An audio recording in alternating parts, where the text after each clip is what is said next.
आज की क्लास में जो है हम लोग एक फैक्चुअल पोजीशन जो है वो पढ़ेंगे, प्रॉब्लम पढ़ेंगे एक, और उस पर चार्ज फ्रेमिंग देखेंगे। क्या प्रॉब्लम है आपके सामने जिस पे आपको चार्ज फ्रेम करना है? ये पिछली बार का शायद पेपर था 2024, आरजेएस या एडीजे दोनों में से किसी एक में, हाँ आरजेएस में जो है वो पूछा हुआ क्वेश्चन है ये वाला। एन अक्यूज नेमली संदेश पाल was being taken by a police party from Ahmedabad to Agra by a leap for producing before the court. In Dosa district, Sandesh Pal asked the police team for urinating. On this, the jeep was stopped and one constable Haris, after handcuffing the Sandesh Pal, alighted from the jeep from urinating. Suddenly, Sandesh Pal gives a powerful punch at the abdomen of the Haris and fled away with handcuffs. First information report was lodged at the police station. Sandesh Pal was arrested. After the completion of the investigation, charge sheet was filed. Frame the charge upon above facts. ये एक factual position है। Accused संदेश पाल जो है उसको अहमदाबाद से आगरा ले जाया जा रहा है पुलिस के द्वारा किसी कोर्ट में प्रोड्यूस करने के लिए, और दोसा के आसपास जो है वो यूरिनेटिंग या पेशाब करने के लिए जो है वो पुलिस को कहता है कि गाड़ी है वो रोकिए। गाड़ी रोकी जाती है, हैंड कपिंग के साथ उसको एक कांस्टेबल नीचे ले जाता है। उसी समय अचानक जोश आता है उसको और एक घुस्सा या मुक्का जो है वो मारता है वो कांस्टेबल के पेट पर और वहाँ से भाग खड़ा होता है। क्या ऑफेंस किया है उसने, और इस पर जो है वो चार्ज फ्रेम करिए। इस भागने के लिए इन्वेस्टिगेशन हुआ, चार्जशीट फाइल की गई, चार्ज फ्रेम करिए अबो फैक्चुअल पोजीशन के आधार पर। इस तरीके का प्रश्न आपके सामने जो है वो आता है। हिंदी में आप देखेंगे ये, पुलिस की एक टोली संदेश पाल नाम के एक अभियुक्त को अहमदाबाद से आगरा न्यायालय के समक्ष पेश करने के लिए जीप से ले जा रही थी। दौसा जिले में संदेश पाल पुलिस की टोली से पेशाब करने को कहता है, जिस पर जीप रोकी जाती है। एक सिपाही हरीश हथकड़ी लगाकर संदेश पाल को पेशाब कराने के लिए जीप से उतारता है। अचानक संदेश पाल हरीश के पेट में एक जबरदस्त घुंसा मारता है और हथकड़ी के साथ वहां से भाग जाता है। पुलिस थाने में प्रथम सूचना रिपोर्ट पेश की जाती है।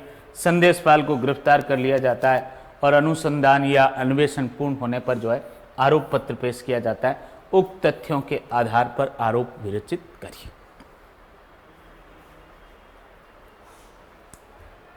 क्या क्या आरोप लग सकते हैं संदेश पाल के विरुद्ध? आईपीसी एंड बीएनएस, चूंकि बीएनएस इन्फोर्स में आ चुका है 1 जुलाई 2024 से। यदि 2025 में पेपर आता है तो आपको बीएनएस भारतीय न्याय संहिता के जो सेक्शंस हैं उनके अनुसार भी चार्ज है वो फ्रेम करना होगा। 2-3 बातें नज़र आ रही। एक तो उसका भागना, पुलिस की कस्टडी में से भागना जो है, पुलिस की कस्टडी में से भागना ये आईपीसी एंड बीएनएस में ऑफेंस है ना। एस्केपिंग फ्रॉम लॉफुल कस्टडी, विधिपूर्ण अभिरक्षा से भागना। फिर पुलिस कांस्टेबल जो एक पब्लिक सर्वेंट था वो अपनी पब्लिक ड्यूटी को परफॉर्म कर रहा था। पब्लिक ड्यूटी को परफॉर्म करने के दौरान ये एसी चालू करना, तो भाई ये वाला भी सामने होगा। उस कर्तव्य के निर्वहन के दौरान उसको गुस्सा मारा, हर्ट एटसेट्रा कॉज किया गया उस गुस्सा मारने के दौरान, ये भी एक अपराध है। और एक आध और ऑफेंस भी बनेगा। तो पहले तो ऑफेंस फाइंड आउट करने आपको अपराध क्या बन रहे हैं। 224 आईपीसी में आपने एस्केपिंग फ्रॉम लॉफुल कस्टडी, विधिपूर्ण अभिरक्षा से निकल भागने का अपराध पढ़ रखा है। Causing hurt to the public servant ये आपने 332 में पढ़ रखा है। ग्रीवियस हर्ट 333 में और कॉजिंग हर्ट जो है 332 में। 320 में वो तो ग्रीवियस हर्ट की डेफिनेशन है, पब्लिक सर्वेंट के अगेंस्ट जो है वो 332 में। और एक और है लोक सेवक को लोक कर्तव्य के निर्वहन में बाधा कारित करना, causing obstacle in performance of the public duty by public servant. 186 IPC का भी एक ऑफेंस मेड आउट हो रहा है। तो ये चार्जेज उसके खिलाफ जो है वो लग सकते हैं। कैसे बनाएंगे चार्ज हम इसके ऊपर? सबसे पहले तो हमें ये सेक्शंस तो हमने डिस्कस कर लिए, इसलिए समझ में आ गए आपको। अब दूसरी बात पे आना है कि कौन सा कोर्ट जो है वो कॉम्पिटेंट है टू ट्राई दीज ऑफेंसेस। इन अपराधों का विचारण करने के लिए सक्षम न्यायालय कौन सा है? तो इसमें फर्स्ट क्लास मजिस्ट्रेट का कोर्ट है। ये सभी सेक्शंस आप देखेंगे तो इसमें कहीं कोर्ट ऑफ सेशन है वो नहीं है। वो 224 में भी फर्स्ट क्लास मजिस्ट्रेट मिल जाएगा आपको, 186 में भी एनी मजिस्ट्रेट या फर्स्ट क्लास मजिस्ट्रेट मिल जाएगा, और 332 में भी आपको फर्स्ट क्लास मजिस्ट्रेट मिल जाएगा। तो इन अपराधों के लिए सक्षम जो है वो न्यायालय वो क्या हुआ? फर्स्ट क्लास मजिस्ट्रेट का कोर्ट हुआ। और चूंकि ऑफेंस जो है वो दोसा में हुआ है, भागने का कृत्य उसका है वो कहाँ का है? दोसा का। तो हम प्लेस का नाम भी मेंशन कर सकते हैं इसमें। अदरवाइज यदि नहीं दे रखा हो प्रॉब्लम में तो हम प्लेस का नाम मेंशन नहीं कर सकते। इस फॉर्मेट में आप देखेंगे तो सबसे पहले तो आपको नेम ऑफ कॉम्पिटेंट कोर्ट, हम इसको बाद में देखेंगे, पहले फॉर्मेट को समझने की कोशिश करेंगे। नेम ऑफ कॉम्पिटेंट कोर्ट ये हमने कैसे निकाला? दोसा में वो भागा है और tribal by first class magistrate है। ये दो या तीन अपराध जो बन रहे हैं ये, तो in the court of first class magistrate, judicial magistrate, first class judicial magistrate dosa, ये कॉम्पिटेंट कोर्ट हो गया। फिर दूसरे नंबर पे क्या आएगी चीज़? क्रिमिनल केस नंबर और ईयर, और ब्रैकेट में CNS नंबर एंड ईयर।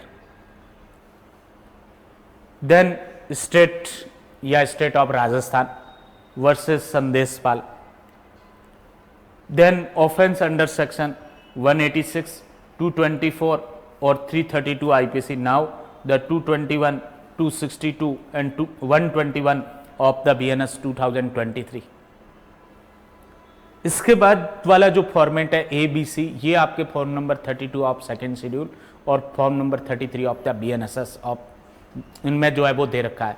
ये वाली बात कहीं आपको उस फॉर्मेट में नहीं मिलेगी, बट एक्चुअली चार्ज फ्रेम होता है तो सबसे पहले ये चार चीज़ें आएगी: कोर्ट का नाम, क्रिमिनल केस नंबर, देन उन्वान या केस का नाम जो है स्टेट ऑफ राजस्थान वर्सेस संदेशपाल, फिर ऑफेंसेस कौन से सेक्शंस में सब्सटेंटिव क्रिमिनल लॉ में बन रहा है, चाहे वो IPC या अदरवाइज कोई लॉ है, तो वो आएंगे। देन वो एक्चुअल चार्ज है वो स्टार्ट होता है।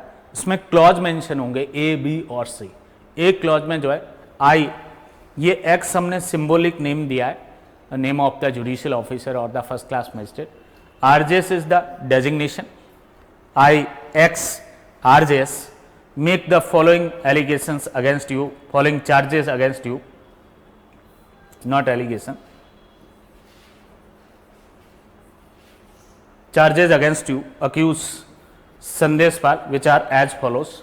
Firstly, in clause B, firstly, you have voluntarily obstructed the discharge of the public duties of a public servant by stopping the jeep on the pretext of the urinating at Dosa while taking you from Ahmedabad to Agra court in a jeep at the said time, punching the Haris in the stomach and running away with the handcuffs.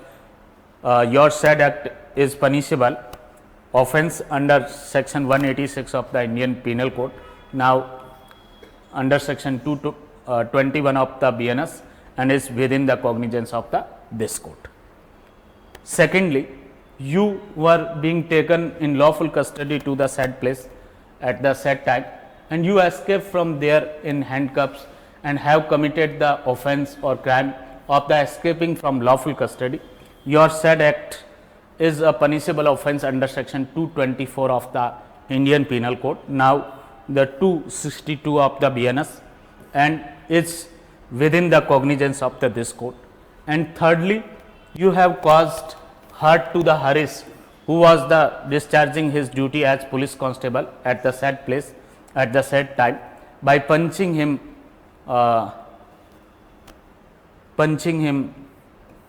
in the stomach with the intention of deterring him from discharging his duties as a public servant, and your said act is punishable under section 332 of the Indian Penal Code, now the 121 of the BNS, and is within the cognizance of this court.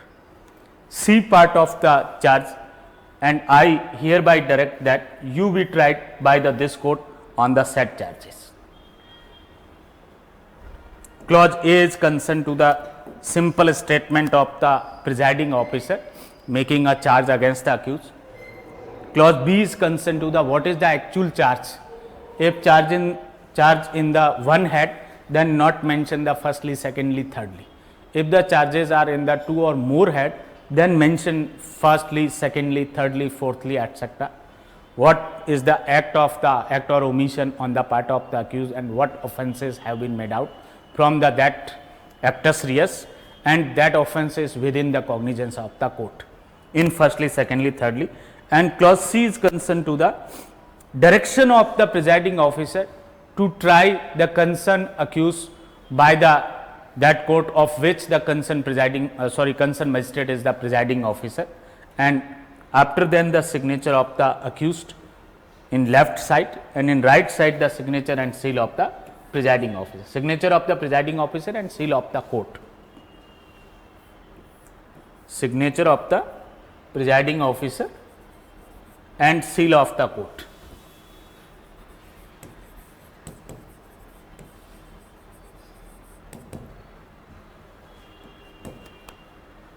After then, plea of the accused.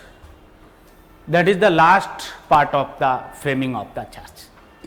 Have you understood the charges, read over and explain to you and frame against the you? Answer whatever given by the concerned accused or the lawyer of the accused. After then, second question, do you plead guilty or claim to be tried? And mention the answer after this second question.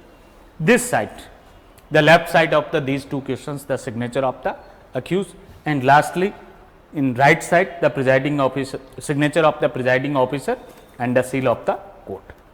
It is the correct format of the framing of the charge, and we may mention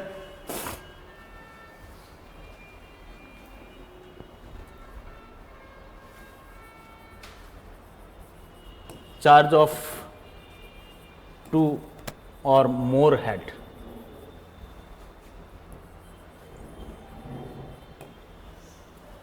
ये line भी हम ऊपर लिख सकते हैं सबसे पहले, charge of the two और मोर हेड या टू और मोर हेड्स चार्ज, दोनों में से किसी तरीके से लिख सकते हैं। ये एक्चुअल जो है वो चार्ज फ्रेमिंग का, राजस्थान की जो जुडिशरी है, चाहे वो मजिस्ट्रेट कोर्ट है, चाहे वो कोर्ट ऑफ सेशन है, चाहे एडिशनल सेशन जज है, सब जगह यही फॉर्मेट फॉलो होता है एग्जैक्टली जो मैंने आपको नोट किया। इसी तरीके से हम हिंदी में देखेंगे इसी चार्ज के फॉर्मेट को, बस केवल भाषा का अंतर है, बाकी वही फॉर्मेट है जो हमने इंग्लिश में डिस्कस किया। सबसे पहले सक्षम न्यायालय का नाम दे रखा है, न्यायालय प्रथम श्रेणी न्यायिक मजिस्ट्रेट दौसा। आप कैसे पहुंचे कि ये प्रथम श्रेणी न्यायिक मजिस्ट्रेट आएगा? इसके लिए आपको सीआरपीसी की फर्स्ट शेड्यूल और बीएनएसएस की फर्स्ट शेड्यूल हेल्प करेगी कि ये जो ऑफेंसेस थे, चाहे वो 224 आईपीसी था, 186 आईपीसी था या 332 आईपीसी था, और बीएनएस के जो रेलेवेंट प्रोविजन है 121 या 221 और 262, तो उन ऑफेंसेस के अंदर कॉम्पिटेंट कोर्ट जो कॉलम नंबर 6 है फर्स्ट शेड्यूल का जो है, कॉलम नंबर जो 6 है उसके अंदर मेंशन कर रखा है कौन सा कोर्ट कॉम्पिटेंट है उन ऑफेंसेस को ट्राई करने के लिए। तो ये रेलेवेंट प्रोविजन की जो है वो फर्स्ट शेड्यूल में जाके आप सीआरपीसी में या बीएनएसएस में देखेंगे तो आपको एक जगह कहीं फर्स्ट क्लास मजिस्ट्रेट है वो मिल जाएगा, और जब किसी एक ऑफेंस में जो है वो फर्स्ट क्लास मजिस्ट्रेट कॉम्पिटेंट है तो बाकी वाले में एनी मजिस्ट्रेट भी दे रखा है तो वो भी फर्स्ट क्लास मजिस्ट्रेट के द्वारा ही ट्राई किया जाएगा। तो इसलिए हमने ये फर्स्ट शेड्यूल ऑफ सीआरपीसी या फर्स्ट शेड्यूल ऑफ बीएनएसएस से जो है ये हमने वो पता किया है कि ये कोर्ट जो है वो कौन सा होगा, न्यायालय प्रथम श्रेणी न्यायिक मजिस्ट्रेट है वो होगा दौसा। उसके बाद आपराधिक प्रकरण संख्या और वर्ष, सीएनएस नंबर और वर्ष जो है, देन राज्य या राजस्थान राज्य बनाम संदेशपाल। उसके बाद ऑफेंस कौन से सेक्शन में बन रहा है, अपराध अंतर्गत धारा 186, 224 और 332 भारतीय दंड संहिता, वर्तमान में जो है 221, 262 और 121 भारतीय न्याय संहिता 2023, और ये जो है वो अंडरलाइन होगा ये जो ऑफेंस जिस सेक्शन में जो है वो बन रहा है, ये हिंदी इंग्लिश दोनों में। तो 4 चीजें जो है वो स्टार्टिंग में आ गई। एक तो कॉम्पिटेंट कोर्ट का नाम आ गया, फिर क्रिमिनल केस नंबर, ईयर और CNR नंबर एंड ईयर आ गए। उसके बाद स्टेट वर्सेस अक्यूज का नेम, हालांकि इसमें संदेशपाल भी काफ़ी है, चाहे तो आप इसमें आयु और निवासी जो है ये ऐड भी कर सकते हैं, एज एंड रेजिडेंट ऑफ, ये जो है वो ऐड भी कर सकते हैं इसमें। इसके बाद ये ऑफेंसेस है वो हो गए। फिर एक्चुअल फॉर्मेट है वो स्टार्ट होता है, जो 3 पार्ट में रहेगा, क, ख और ग में। क के अंदर पीठासीन अधिकारी का एक कथन रहता है कि मैं आपके खिलाफ आरोप लगाने जा रहा हूं, आरोप बनाने जा रहा हूं। ख क्लॉज में जो है वो एक्चुअल कृत्य क्या था अभियुक्त का और उससे क्या अपराध बन रहा है और वो कोर्ट के संज्ञान के भीतर है क्या, ये रहेगा। और ग पार्ट जो है उसमें पीठासीन अधिकारी का निर्देश रहता है कि न्यायालय के द्वारा जो खंड ख में जो बना है चार्ज, उसके लिए इस अक्यूज का क्या किया जाए, ट्रायल की जाए। तो इस तरीके से ये 3 पार्ट में रहते हैं। पहला पार्ट हम पढ़ेंगे खंड का में एक्स, ये एक्स हमने जो है वो प्रतीकात्मक नाम दिया है concern judicial magistrate first class को। ऐसा नहीं हो कि आप अपना नाम लिख दे, मैं केडी चारण या मैं यशांशी, ऐसा नहीं। आपको जो है वो प्रतीकात्मक जो है सिंबॉलिक नाम, कोई ABCD या अब सद क ख ग, जिसमें से भी जो है आप कोई नाम देना चाहे, प्रतीकात्मक नाम है वो देना। तो मैं एक्स आरजेएस जो है पद नाम है, क्या है, डेजिग्नेशन है। आप अभियुक्त संदेशपाल के विरुद्ध निम्नलिखित आरोप लगाता हूं जो इस प्रकार है। ख पार्ट के अंदर आप देखेंगे ये प्रथमतः, ये ऐसा नहीं कि हर आरोप में प्रथमतः द्वितीयतः आएगा। यदि एक ही धारा में अपराध बनेगा ना, तब ये प्रथमतः द्वितीयतः नहीं आएगा, सीधा स्टार्ट हो जाएगा यहां आपने से, यू या आपने। ये प्रथमतः द्वितीयतः कब आएगा, जब 2 और मोर हेड में होगा। जब 2 या अधिक शीर्षक के अंदर है जो है वो आरोप होगा, तब जो है वो प्रथमतः द्वितीयतः तृतीयतः ये जो है वो मेंशन होगा। फर्स्ट आरोप क्या है अभियुक्त के विरुद्ध, आपने उक्त समय पर अहमदाबाद से आगरा न्यायालय के समक्ष पेश करने हेतु जीप से ले जाते समय दौसा में पेशाब करने के बहाने से जीप रुकवाकर हरीश के पेट में एक जबरदस्त घूंसा मारकर और हथकड़ी के साथ भागकर लोक सेवक के लोक कृत्यों के निर्वहन में स्वेच्छा बाधा डालिए। आपका उक्त कृत्य भारतीय दंड संहिता की धारा 186, धारा 221 भारतीय न्याय संहिता। यदि 2025 के पेपर में यह पूछा जाए तो ये IPC के सेक्शन तो मैंने इसलिए लिखा है कि आपको याद आ जाए, वो आपको लिखना BNS में ही है। अब चार्ज जो है 1 जुलाई 2024 के बाद कोई भी इंसिडेंट यदि फैक्चुअल पोजीशन में 1 जुलाई 2024 के बाद की कोई घटना बता रखी है, तो आपको सीधा क्या मेंशन करना है, BNS के सेक्शन ही मेंशन करने हैं, IPC के नहीं करने हैं। ये मैंने दोनों आपकी सुविधा के लिए मेंशन की है कि 1 जुलाई 2024 से पहले का है तो IPC का सेक्शन आएगा, और इंसिडेंट यदि जो है घटना जो है वाकया जो है 1 जुलाई 2024 के बाद का है तो भारतीय न्याय संहिता का सेक्शन आएगा। इसके अंतर्गत दंडनीय अपराध है और जो इस न्यायालय के संज्ञान के भीतर है। मतलब हमने प्रथमतः में यह पढ़ा कि अभियुक्त का किस स्थान पर, किस तारीख को, किस समय पर क्या कृत्य था, किस व्यक्ति के विरुद्ध या संपत्ति के विरुद्ध, और उस कृत्य से क्या अपराध बना और वो अपराध कोर्ट के संज्ञान में है क्या, ये बात जो है वो प्रथमतः में कवर हुई। द्वितीयतः में जो है आप उक्त समय और स्थान पर विधिपूर्ण अभिरक्षा में ले जाए जा रहे थे और हथकड़ी के साथ वहां से भाग निकलकर विधिपूर्ण अभिरक्षा में से भागने का अपराध किया है। लॉफुल कस्टडी, पुलिस की कस्टडी में आप ले जाए जा रहे थे और वहां से जो है वो आप भाग निकले, गुस्सा मारकर या मुक्का मार के आदि। तो आपने क्या किया है, विधिपूर्ण अभिरक्षा से भागने का कृत्य किया है। और ये जो आपका कृत्य है ये भारतीय दंड संहिता की धारा 224 और 1 जुलाई 2024 के बाद की घटना है। तो भारतीय न्याय संहिता की कौन सी धारा, धारा 262। भारतीय न्याय संहिता की धारा 262 के अंतर्गत दंडनीय अपराध है और इस न्यायालय के संज्ञान के भीतर है। तीसरा जो चार्ज बनेगा इस घटना में, आपने उक्त समय और स्थान पर हरीश जो कि पुलिस कांस्टेबल के रूप में अपने कृत्यों का निर्वहन कर रहा था, उसको आपने लोक सेवक के रूप में कृत्यों का निर्वहन करने से भयोपरत करने के आशय से उसके पेट में जबरदस्त घूंसा मारकर उपहति है वो कारित की और आपका उक्त कृत्य जो है वो भारतीय दंड संहिता की धारा 332, 325 में नहीं, जनरली जो है ग्रीवियस हर्ट का पनिशमेंट आईपीसी में कहां दे रखा है, 325 में दे रखा है, 325 में नहीं, क्योंकि ये पब्लिक सर्वेंट के अगेंस्ट जो है वो हर्ट कॉज की गई है। जब वो अपनी पब्लिक ड्यूटी को परफॉर्म कर रहा था उस समय, तो उसको स्पेसिफिकली 332 में पनिशेबल बना रखा है, जो बीएनएस में कहां कवर होता है, 121 में। 121 भारतीय न्याय संहिता के अंतर्गत जो है वो दंडनीय है और इस न्यायालय के संज्ञान के भीतर है। मतलब उसने 3 अपराध कर दिए। एक तो विधिपूर्ण अभिरक्षा से भाग निकलने का अपराध कर दिया, एक लोक सेवक के लोक कृत्यों के निर्वहन में बाधा डालने का अपराध कर दिया, और तीसरा लोक सेवक जब अपने लोक कृत्यों का निर्वहन कर रहा था उस समय उसको भयोपरत करने के लिए जो है उपहति कारित करने का अपराध किया। ये 3 ऑफेंसेस उसने किए थे और हमने 3 चार्ज लगाए उसके खिलाफ, फर्स्टली, सेकेंडली, थर्डली या प्रथमतः, द्वितीयतः और तृतीयतः। खंड जो ग है और मैं इसके द्वारा निर्देश देता हूं कि आपका उक्त आरोप के संबंध में इस न्यायालय द्वारा क्या किया जाए, ट्रायल किया जाए, विचारण किया जाए। ट्रायल, क्रिमिनल ट्रायल है वो कहां से स्टार्ट होती है, from the framing of charge. आपराधिक विचारण कहां से स्टार्ट होता है, आरोप की विरचना से वो स्टार्ट होता है।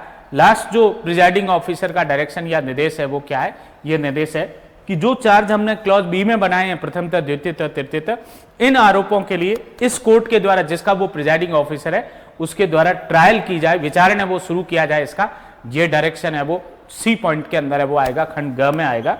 इसके बाद इस तरफ जो है अभियुक्त के हस्ताक्षर होंगे, लेफ्ट साइड में बाईं तरफ, और दाईं तरफ जो है वो पीठासीन अधिकारी के हस्ताक्षर और न्यायालय की मुद्रा आएगी। एक थर्ड पोर्शन और रहता है अभियुक्त के प्रतिकथन के रूप में।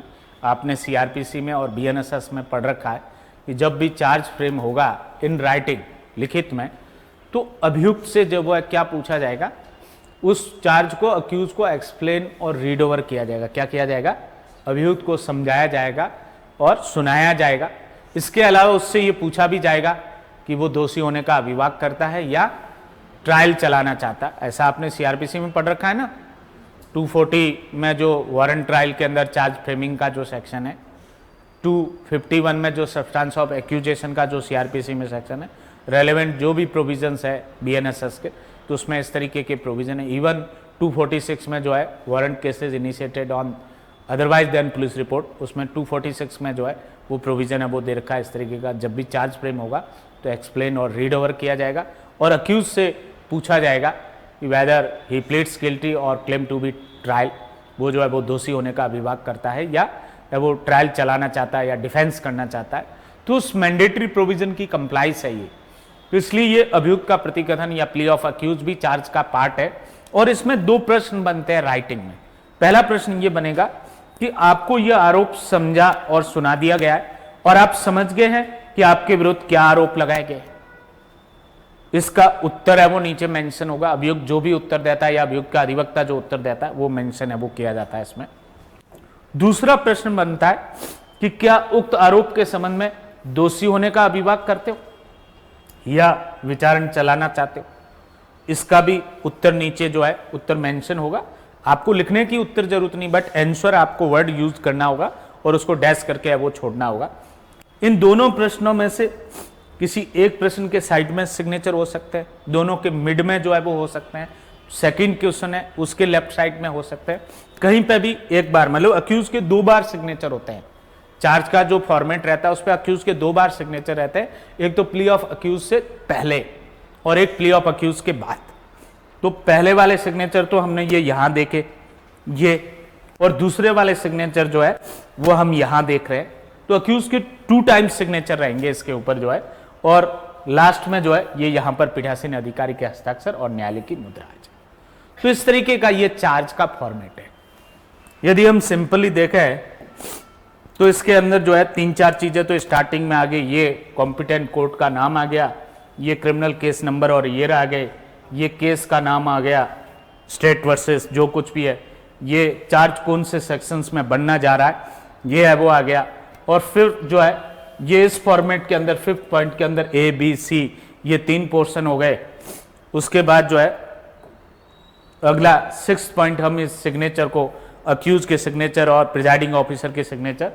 7th पॉइंट जो है ये प्ली ऑफ जो है वो अक्यूज है, और लास्ट जो है अक्यूज के सिग्नेचर और प्रिजाइडिंग ऑफिसर के सिग्नेचर। ये इस तरीके से 8 पॉइंट्स में जो है चार्ज फ्रेमिंग का जो है वो ये ड्राफ्ट जो है इसको आप समझ सकते हैं।